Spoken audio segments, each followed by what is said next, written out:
Welcome into another late night, early morning Nebraska postgame podcast here with Husker247. I am Mike Schaefer, joined by Michael Bruntz, and we're here to talk about the 34-3 win for Nebraska against Northern Iowa in a game that was never in doubt, was never particularly close. Nebraska was up 14-3 after its second possession. Never trailed. And yet, you never felt like Nebraska fully opened up the game at any point on either side of the ball. So, it's just another one of these kind of games, Bruntz, where Nebraska gets out to a lead. They maintain that lead. They added to it here in the second half. They held on, didn't allow any more points after the opening field goal from Northern Iowa. But the third game in a row where it's just kind of you look around and you're like, well, if they wanted to score more points, it sure feels like they could have. Yeah, it's an interesting feeling. Like I think it's you kind of have to like multiple things can be true, right? Like you can acknowledge the fact that Nebraska is 3-0 for the first time since 2016, which is significant there.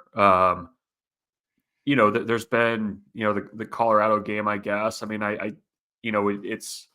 it probably feels different to some fans, I think, than it does within the walls of the football facility over there, where if you might look at maybe an uneven game in the second half against Colorado or Northern Iowa, I think Matt Rule would probably say, well, the game was never in doubt.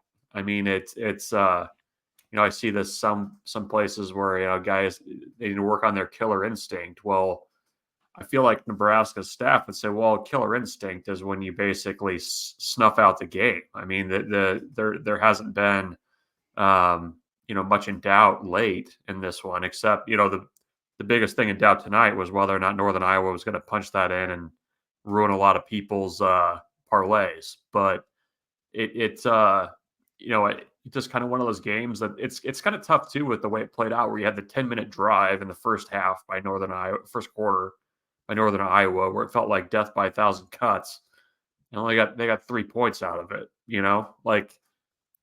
We can get into it a little bit. I mean, I thought it was interesting when you kind of juxtaposed how the defensive players and offensive players are talking about that game afterwards. But I think the feeling over there afterwards was that they kind of took care of business, even if the game seemed a bit challenging for various reasons at certain points.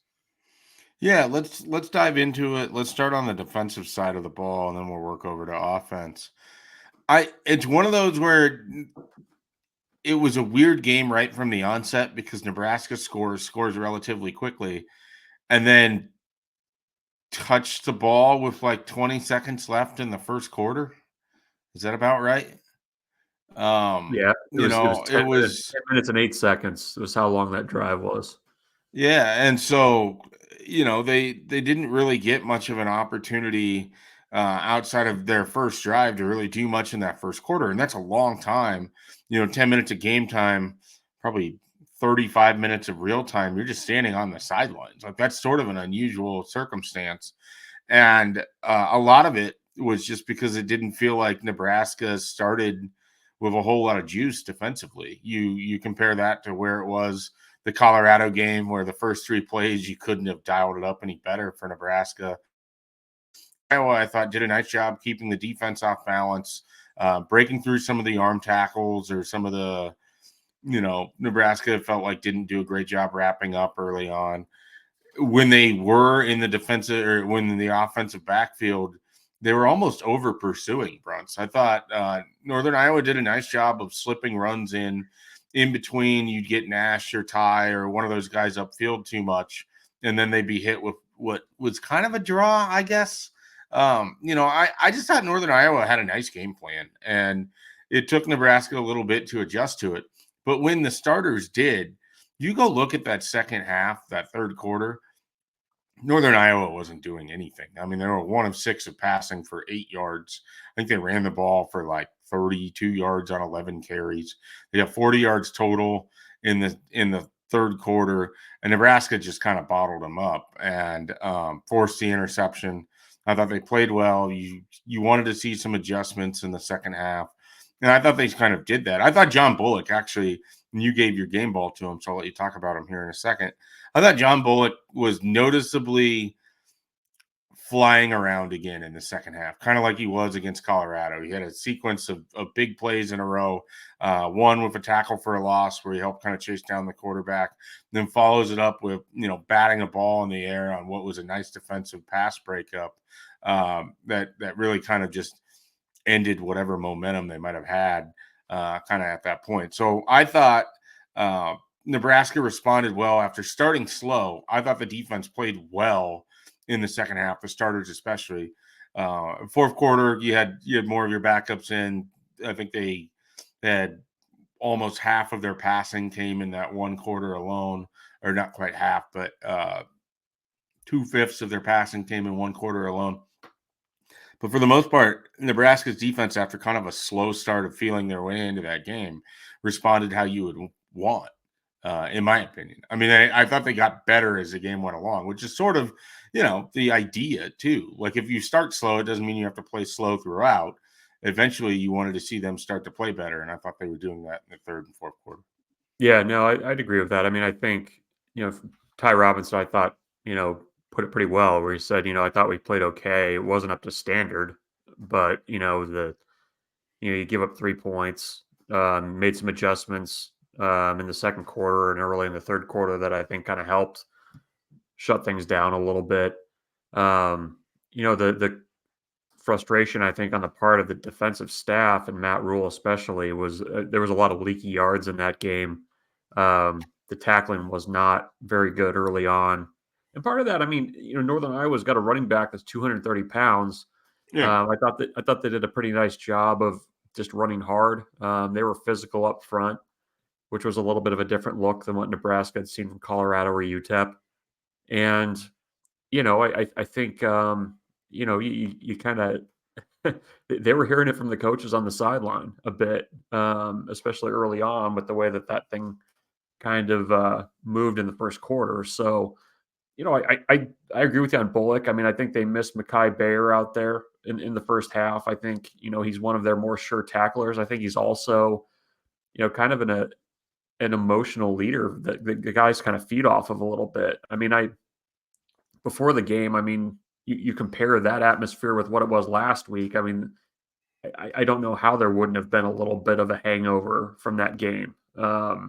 Just with everything that was expended and went into that Colorado game. So, I think it just kind of took Nebraska a little bit of time to settle into the fight. And I think you and I were kind of talking about it during the game. I thought Northern Iowa called a pretty good game Yeah. for the most part offensively, and kind of kept Nebraska on their heels at times. So I think you do have to give credit there. But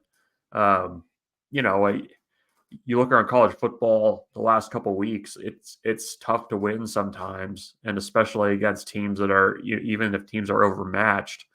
Even Nebraska's defense not playing its best game, they still came out looking pretty good in that one. Yeah, I agree. Let's talk a little offense here. They scored on their first 3 possessions. You had 2 nice touchdown passes from Dylan Raiola. He finished with 200 and I think 8 yards, 208, 209 yards in the first half. Two passing touchdowns. I think he only had 3 incompletions total by the time they got to halftime.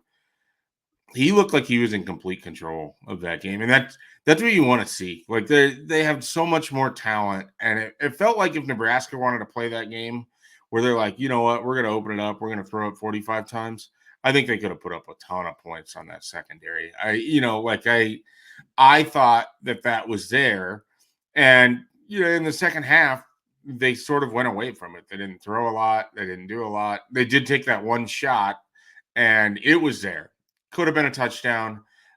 Shouldn't have been an interception. I'm still somewhat surprised it was called an interception. I mean, I really felt like it was a 50-50. Both guys are on the ground. You can't really give someone possession for wrestling it away while they're both on the ground. That should be a dead ball at that point. But nevertheless, First interception of Dylan Raiola's career. I thought the passing offense was fine. They spread it out. I still think we haven't seen the full compartment of what they can do. We've seen bits and pieces. We've seen different guys used in different ways. Carter Nelson is going to be an exciting player, I think, in Nebraska football. Ja'Cory Barney is definitely going to be an exciting player for Nebraska football. They've got some really interesting pieces, and they haven't had that full 4-quarter passing attack yet. But I think it's going to look a lot better than what we've seen, where it's kind of been usually just the first half of each of the last 3 games. They've passed the ball really well, and then it kind of goes into a little bit of a shell. And I think part of that is by design. Yeah, no, I think so too. The thing that impressed me, a couple things impressed me about Dylan's night. He had the 13-yard pass that he threw to Jamal Banks. It was Banks' lone catch, but just the window that he fit that in to complete that pass. I mean, that was kind of one of those, that you kind of heard the rustling up in the press box when a throw like that gets completed. Like that's not a throw that we've seen completed with any kind of regularity at Nebraska in recent years. And I was impressed with just kind of his ability to take what was there. I mean, he checked down when he needed to check down. I didn't feel like the ball was in a ton of danger, at any point, even the interception. It was slightly underthrown.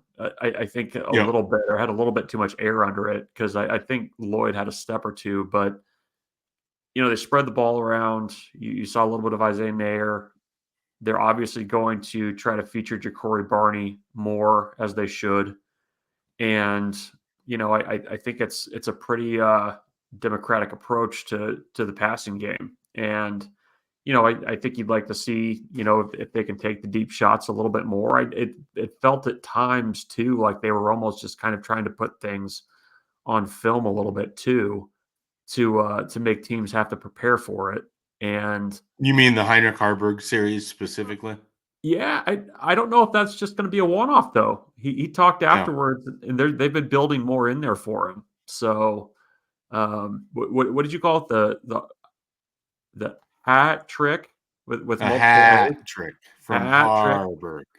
because he had a It was carry. you got to catch a carry, like a straight handoff carry, Mhm. and then he kept it on a keeper in Nebraska's version of a wildcat, which is just their backup quarterback who runs.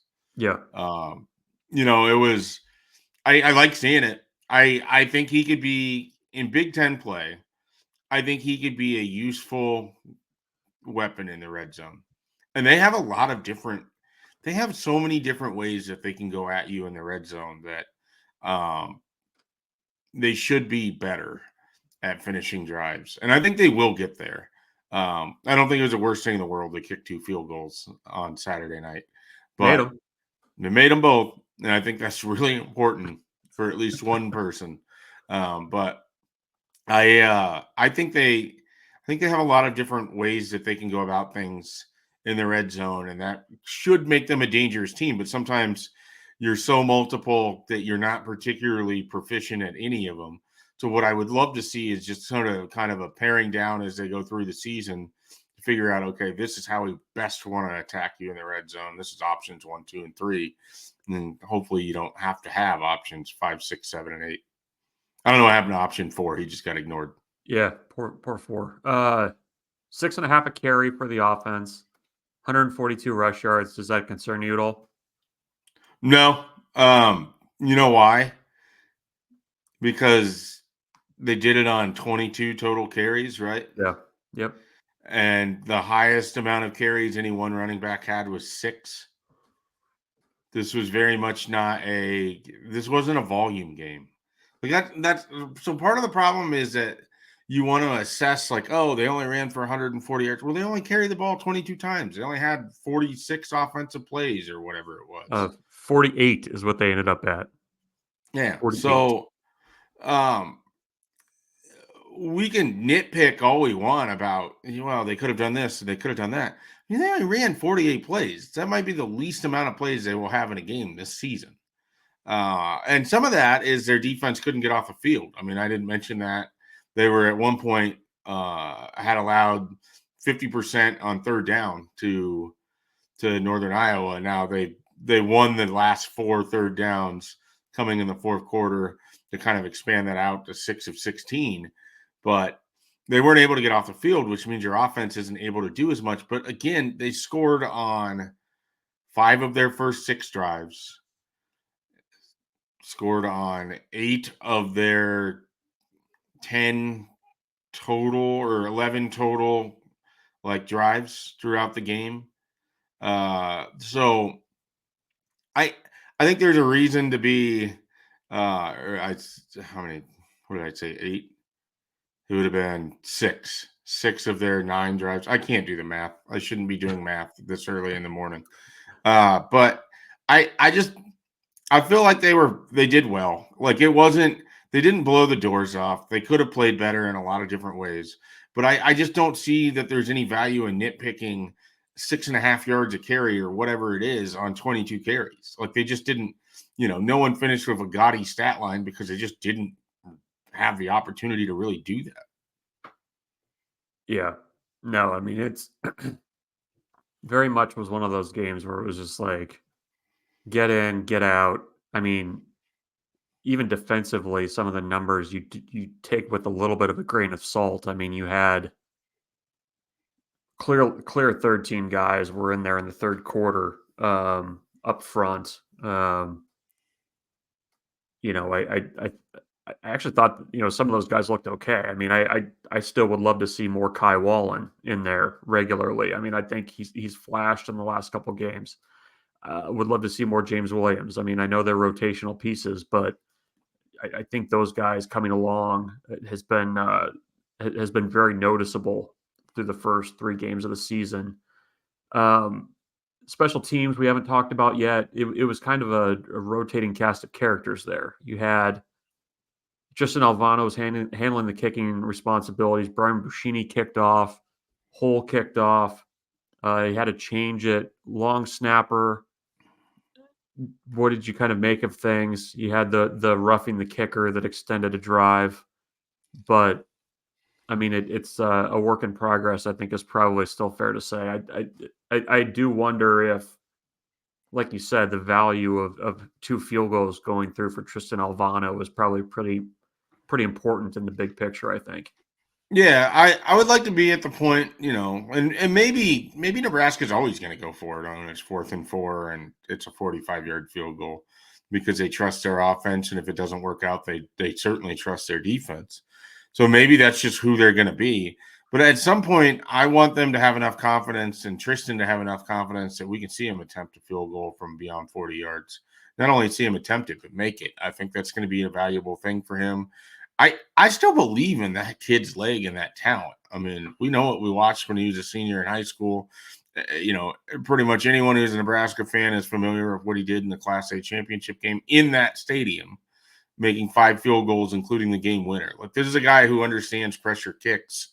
He's probably just going through it a little bit right now. And I thought, getting 2 field goals for him tonight is a valuable thing that came out of the whole experience. Special teams as a whole, I'm generally really critical of Nebraska in that phase of football. They were not particularly bad tonight. I mean, you had Isaiah Nair running into the punter.